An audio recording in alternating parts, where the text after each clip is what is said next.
Oke, bismillahirrahmanirrahim. Assalamualaikum warahmatullahi wabarakatuh. Perkenalkan, Salam. kami dari kelompok 5 ingin mempresentasikan terkait mata kuliah administrasi basis data dengan materi yang berjudul performance management.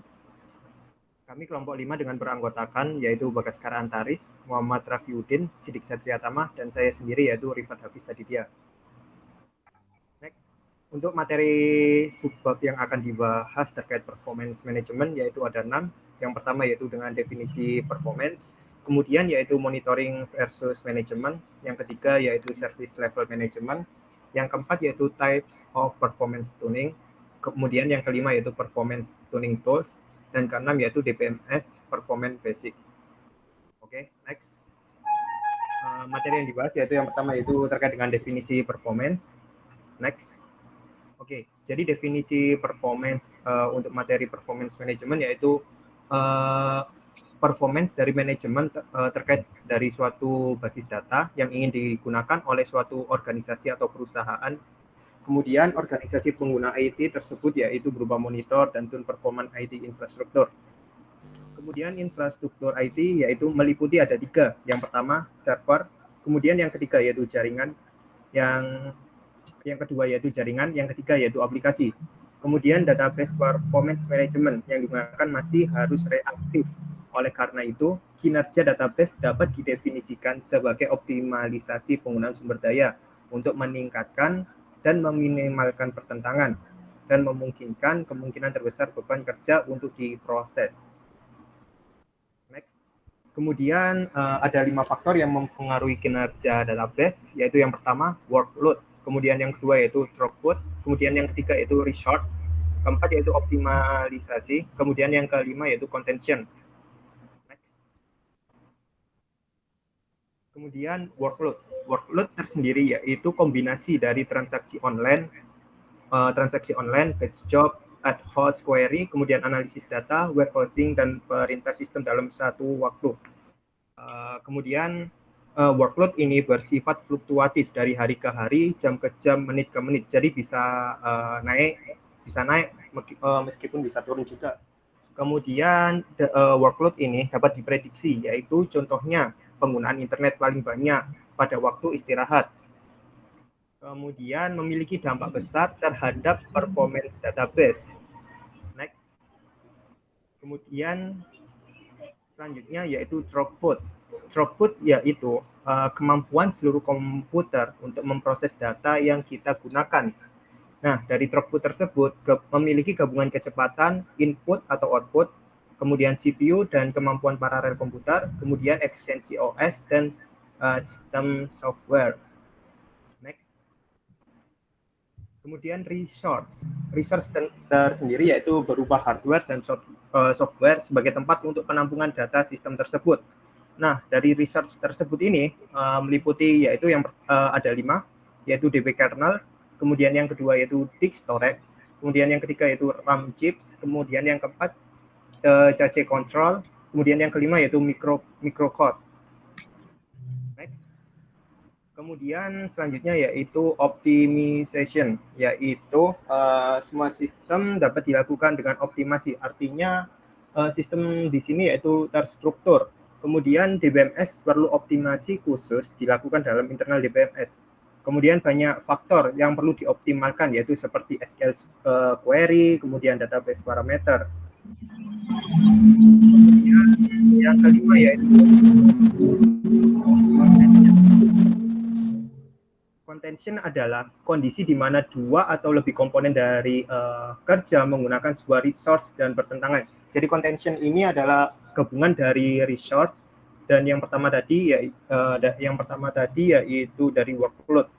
Kemudian contoh dari contention yaitu adalah do update bersamaan pada satu data. Nah, maka akan menimbulkan data yang bersifat fluktuatif. Seperti yang disebutkan tadi, akan bisa naik throughputnya atau turun. Kemudian permintaan yang tinggi akan memunculkan contention. Oke, materi selanjutnya subbab yang kedua yaitu monitoring versus management. Next. Jadi monitoring versus manajemen yang pertama yaitu butuh langkah proaktif selain langkah reaktif. Kemudian yang kedua yaitu perubahan kode pada aplikasi belum bisa dianggap langkah proaktif. Kemudian yang ketiga yaitu langkah proaktif memperbaiki masalah sebelum menyelesaikan aplikasi. Yang keempat yaitu DBA sering menggunakan pendekatan reaktif. Yang kelima yaitu penggunaan event driven tools untuk mendeteksi masalah kinerja secara optimatis. Kemudian manajemen performance tidak sama dengan monitoring performance, jadi berbeda. Kemudian manajemen performance yaitu pengertiannya yaitu combine monitoring performance ditambah resolve masalah. Meliputi 3 komponen spesifik dari manajemen performance, yaitu ada 3. Yang pertama monitoring, kemudian yang kedua analisis, dan yang ketiga yaitu koreksi. Monitoring tersendiri adalah identifikasi masalah pada database tersebut. Kemudian next. Jadi gambar di samping yaitu menunjukkan komponen-komponen dari basis data tersebut, yaitu yang pertama pada monitoring. Pada monitoring ini yaitu terdapat identifikasi problem, identifikasi masalah. Kemudian yang baris kedua, kolom yang kedua yaitu untuk menganalisis. Kemudian yang baris ketiga, kolom ketiga yaitu untuk membenarkan dari identifikasi masalah tersebut. Nah, dari tulisan di samping ini yaitu penjelasan dari gambar ini, yaitu komponen kedua dari performance management, kemudian monitoring dapat menghasilkan ribuan laporan masalah. Jadi monitoring kan ini yang membuat mengidentifikasi masalah. Nah, dalam monitoring tersebut nanti akan memunculkan masalah-masalah pada database tersebut. Kemudian hasil monitoring tidak dapat digunakan untuk mengambil keputusan, mencari penyebab utama dan cara mengatasi masalah. Hanya dapat dilakukan oleh tenaga ahli, yaitu seperti DBA. Oke, selanjutnya akan dijelaskan oleh rekan saya. Dipersilakan. Ya, selanjutnya yaitu service level management. Definisi dan tujuan. Service level management adalah disiplin, metodologi, dan prosedur proaktif yang digunakan untuk memastikan bahwa tingkat layanan yang memadai diberikan kepada semua pengguna IT yang sesuai dengan bisnis prioritas dan biaya yang dapat diterima. Dan tujuannya yaitu dari service level management adalah untuk menjaga dan memperbaiki kualitas pelayanan dan mengetahui apa yang sebenarnya diinginkan oleh user. Proses di dalam service level management. Ada beberapa proses, yaitu yang pertama underpinning contracts atau disingkat UC, lalu ada service level procurement atau disingkat SLR, selanjutnya operational level agreement atau OLA, selanjutnya service level agreement SLA.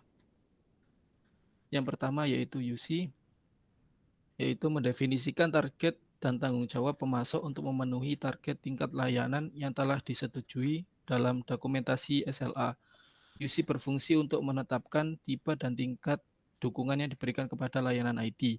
Hal ini bertujuan agar layanan yang telah disediakan oleh pemasok dapat segera tertangani apabila terjadi insiden yang membutuhkan penanganan pemasok. Selain itu, UC juga mendefinisikan tanggung jawab pemasok dan penyedia layanan IT. Selanjutnya, Service Level Requirement atau SLR adalah pernyataan mengenai kebutuhan layanan IT, layanan IT baru atau layanan IT yang akan diubah. Dokumen SLR dibuat untuk memberikan gambaran terkait tingkat layanan IT yang baru atau yang akan diubah. Hal ini diperlukan sebagai dasar untuk membuat SLA ke depan. SLR mendefinisikan jaminan layanan IT seperti bagaimana tingkat layanan yang dibutuhkan oleh pengguna, bagaimana keamanan data pengguna, berapa kecepatan dalam memperbaiki permasalahan layanan IT, seperti berapa tingkat ketersediaan layanan IT. Pada proses SLM, dokumen SLR hanya dibuat apabila ada perubahan layanan atau pembuatan layanan baru.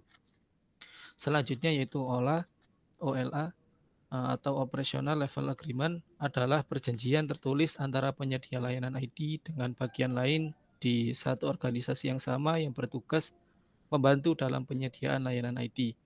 Umumnya, Operational Level Agreement memiliki isi yang sama dengan SLA, tetapi informasi yang terkandung di dalamnya memiliki tingkat yang lebih tinggi dibandingkan SLA. Hal ini diperlukan untuk mendukung agar pencapaian SLA dapat terpenuhi. OALA mendefinisikan tanggung jawab penyedia terhadap layanan IT serta layanan apa saja yang disediakan kepada pengguna. Selanjutnya yaitu Service Level Agreement (SLA) adalah perjanjian tertulis antara penyedia layanan IT dengan pengguna layanan IT.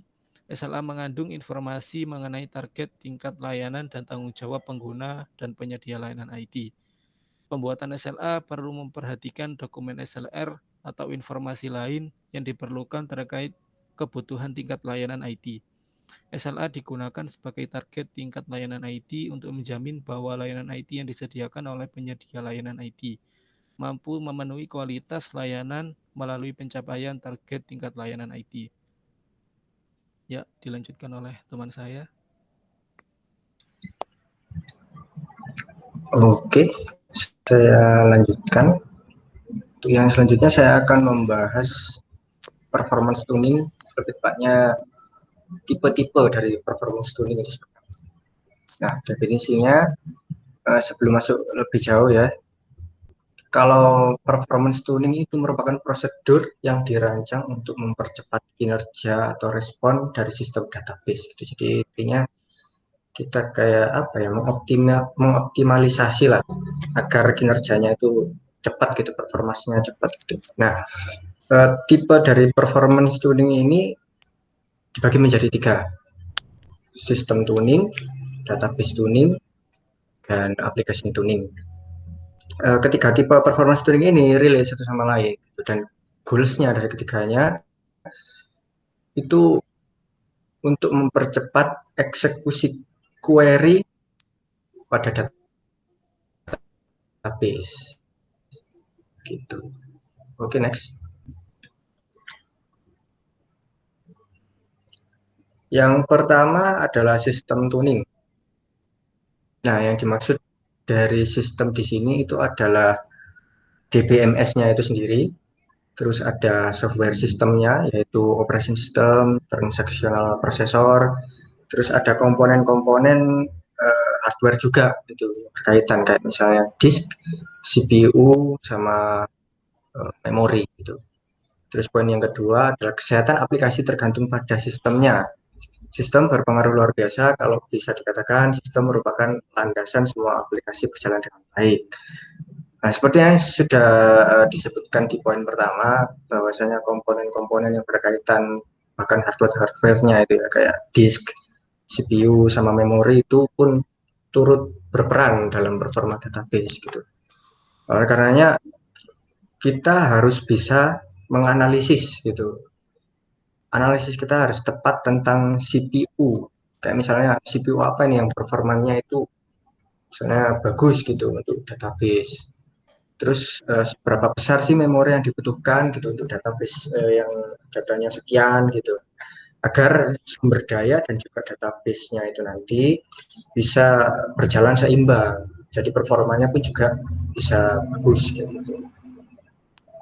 Dan yang harus diperhatikan juga itu tidak cuma tipe dari hardware-nya apa, cuman tapi juga cara penginstalannya gitu. Karena tuning itu tidak akan berguna jika komponen-komponen hardware-nya terutama ya itu tidak diinstal secara proper seperti itu. Nah, salah satu hal yang dapat dilakukan sebagai bagian dari sistem tuning itu memeriksa masalah memori dan sumber daya CPU. Seperti yang saya katakan tadi, kita harus jeli-jeli ya melihat apa sih prosesor yang tepat gitu untuk database, untuk performa database itu bagus, terus memorinya itu berapa, performanya juga bagus gitu. Oke, selanjutnya.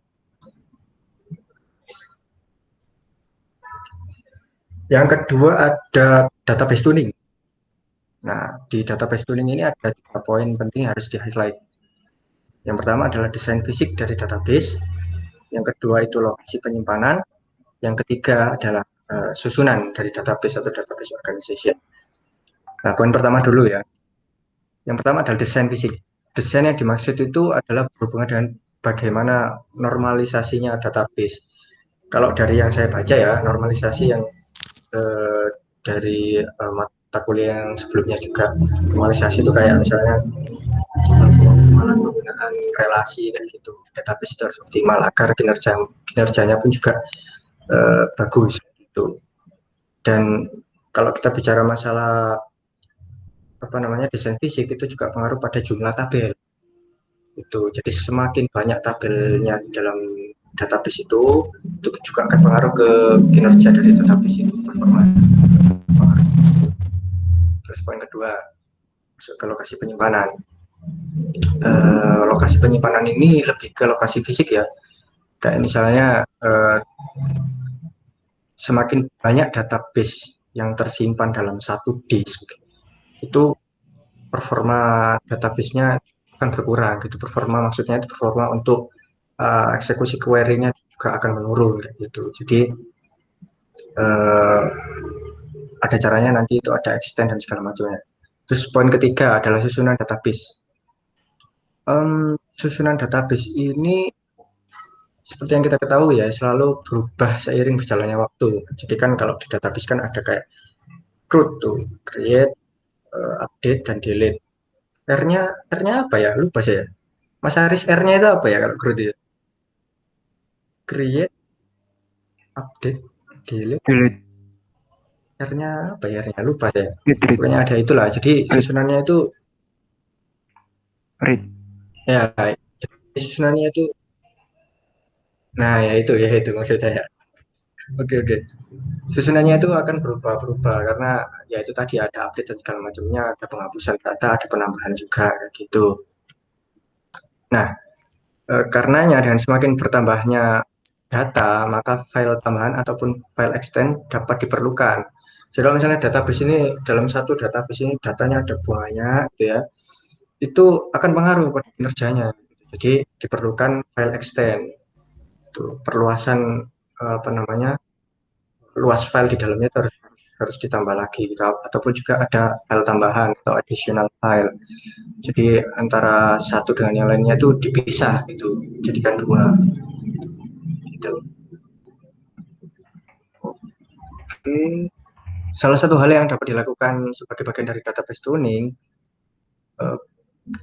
itu adalah verifikasi penggunaan disk. Jadi kita itu mengalokasikan dan membersihkan disk. Itu adalah hal yang penting ya, harus dilakukan ya.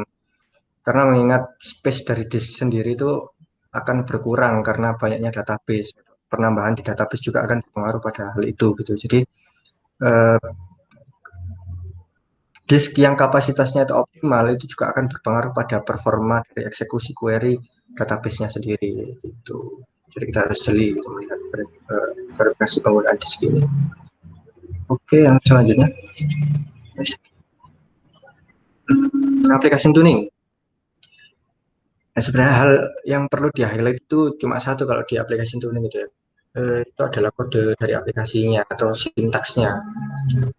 Para ahli dari penelitian setuju bahwa hampir 75% permasalahan dalam performance database itu dipengaruhi oleh sintaks aplikasi yang kurang benar. Jadi sebenarnya ini itu merujuk pada yang harus di-highlight ya, itu adalah developernya gitu. Karena ya memang SQL, kalau misalnya kita mengaplikasikan SQL dari kayak Visual Basic atau segala seperti macamnya ya, itu agak rumit memang sebenarnya sih. Jadi butuh kayak edukasi lebih lah gitu untuk developer agar mereka bisa memformulasikan dan juga menerapkan SQL statement dengan benar, sehingga itu akan juga berpengaruh pada performance dari database juga gitu, biar bagus. Oke. Selanjutnya. Baik, selanjutnya akan dijelaskan oleh Mas Bagas Karantaris. Silakan Mas Bagas. Ya, performa tuning tool. Performance tuning tool adalah tools database digunakan untuk membantu mengatur performa database secara efektif. Beberapa vendor menyertakan beberapa tools untuk performance management, tapi tidak terlalu bisa menangani tipe data yang sangat banyak. Tools database dapat dikategorikan dua utama. Yang pertama, performance management, kedua, performance optimization. Next. Yang pertama, performance management. Terdapat 6 tools. Yang pertama, performance monitor. Adalah memungkinkan DBA dan analisis kinerja untuk mengukur kinerja aplikasi yang mengakses database dalam satu atau lebih dari 3 cara, yaitu waktu nyata, waktu dekat, atau berdasarkan tren historis. Monitor kinerja yang lebih canggih berbasis agen. Yang kedua, performance estimasi tools adalah memberikan estimasi kinerja prediktif untuk seluruh program dan menyatakan SQL berdasarkan jalur akses, lingkungan operasi, dan aturan atau mesin invensi. Yang ketiga, capacity planning tools, yang untuk mengaktifkan DBA untuk menganalisis lingkungan saat ini dan desain database serta menjalankan skenario bagaimana jika pada keduanya. Yang keempat, SQL analysis dan tuning, yang fungsinya memberikan deskripsi grafis atau tekstual dari jalur akses query seperti yang ditentukan oleh pengoptimal relasional. Alat-alat ini dapat dijalankan terhadap pernyataan SQL tunggal atau seluruh program. Yang kelima, advisory tools augment SQL, yang mana alat analisis dan penyetelan SQL dengan menyediakan basis pengetahuan yang memberikan tips tentang cara merumuskan ulang SQL untuk kinerja yang lebih optimal. Alat ini tingkat lanjut dapat secara otomatis mengubah SQL berdasarkan permintaannya atau berdasarkan tips pengkodean di basis pengetahuan. Yang keenam, sistem analisis dan tuning, yang memungkinkan DBA untuk melihat dan mengubah database dan parameter sistem menggunakan antarmuka grafis, misalnya seperti cache dan atau penyetelan buffer pool dan ukuran log.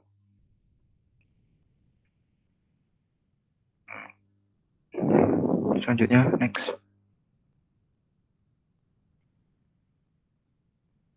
Ya, untuk performance optimization yang terbagi menjadi 3. Yang pertama, Reignite tools, yang mengotomatiskan proses pembangunan kembali database yang terorganisir secara optimal. Database dapat menyebabkan masalah kinerja karena organisasi internal, misalnya fragmentasi, pengurutan baris, alokasi penyimpanan.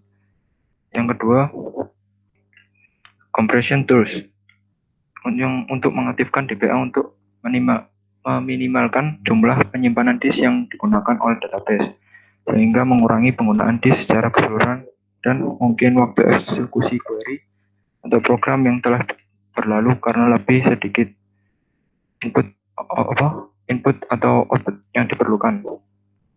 Yang ketiga, yang terakhir, sorting tools, yang dapat digunakan untuk mengurutkan data sebelum memuat database untuk memastikan bahwa baris akan berada dalam urutan yang telah ditentukan sebelumnya. Selain itu, alat penyortiran dapat digunakan sebagai pengganti order by atau group by SQL. Mengambil baris dari database relasional terkadang lebih efisien menggunakan SQL dan order by daripada SQL saja, dengan diikuti dengan jenis kumpulan hasil SQL yang berdiri sendiri. Next. DBMS Performance Basic. DBMS Performance Basic, kami telah menentukan kinerja database dan membahasnya dari tingkat tinggi. Sebelum kita mempelajari sistem database dan kinerja aplikasi secara spesifik, Mari kita periksa beberapa aturan praktis untuk mencapai sasaran kinerja terkait DBMS Anda. Aturan-aturannya sebagai berikut. Yang pertama, do not overturn. Yang artinya kebanyakan DPA dengan senang hati menyisingkan dengan mereka dengan mengotori tangan mereka dengan detail teknis kecil dari DBMS. Terkadang ini diperlukan, namun sebagai DPA, Anda harus selalu mengingat tujuan bisnis dari database dan aplikasi yang Anda kelola. Bijaksana untuk mengelola kinerja berdasarkan harapan dan anggaran pengguna bisnis, meskipun mungkin merupakan tantangan intelektual yang menarik bagi Anda untuk menyempurnakan query ke performa terbaiknya. Melakukan hal itu mungkin memerlukan terlalu banyak waktu untuk tugas-tugas Anda yang lain. Cara terbaiknya adalah menghentikan penyesuaian saat kinerja mencapai tingkat layanan yang telah ditentukan sebelumnya, yang bersedia dibayar oleh pengguna bisnis. Yang kedua, remain focused. Sebagai DPA, Anda harus memahami tujuan untuk setiap tugas yang Anda lakukan dan tetap fokus padanya. Ini penting karena DBMS itu rumit, dan ketika Anda menyetel suatu area, Anda mungkin menemukan masalah di area lain. Jika demikian, yang terbaik adalah mendokumentasikan apa yang Anda temukan nanti dan melanjutkan dengan tugas penyetelan yang ada. Jika Anda malah melompat-lompat mencoba menyesuaikan beberapa hal sekaligus, Anda tidak akan tahu dampak setiap tugas terhadap lingkungan. Yang ketiga, do not panic. Jangan panik. Yang diharapkan mengetahui segala sesuatu tentang DBMS yang mereka kelola. Namun ini adalah ekspektasi yang tidak masuk akal. Saya tidak tahu, tapi saya akan mencari tahu adalah salah satu kalimat terpenting dalam gudang komunikasi Anda. Seorang DPA yang baik tahu di mana mencari jawaban dan siapa yang harus diminta bantuan. Yang keempat yaitu communicate clearly, yang membantu orang lain untuk membantu diri mereka sendiri. Tidak jarang pengembang mencari DPA dengan pertanyaan tentang masalah, kesalahan, dan apa saja yang berkaitan dengan manajemen database. Ini bukan hal tidak masuk akal karena DPA biasanya adalah orang yang paling senior dan berpengetahuan luas dalam organisasi terkait dengan masalah database. Namun seringkali pertanyaan yang lebih sederhana dapat diselesaikan dengan pencarian internet sederhana. Jangan takut untuk mendorong orang menjauh dengan bertanya, apakah Anda Google itu sebelum Anda datang ke sini, atau apa yang dikatakan manual itu tentang itu. Yang kelima, accept reality. Berkomunikasi dengan jelas. DPA harus menjadi pusat komunikasi yang mereading semua hal database. Ini berarti mengordinasi diskusi dan beban kerja di antara pengguna bisnis, program manager, dan personel sistem lainnya. Lebih jauh lagi, dunia IT pada umumnya dan teknologi database pada khususnya terkadang menggunakan bahasa tersendiri. Banyak istilah yang serupa dan membingungkan yang dilontarkan, dan orang diharapkan memahami apa artinya. Pastikan untuk mendefinisikan dengan jelas, bahkan istilah dasar, sehingga Anda semua berbicara dalam bahasa yang sama. Yang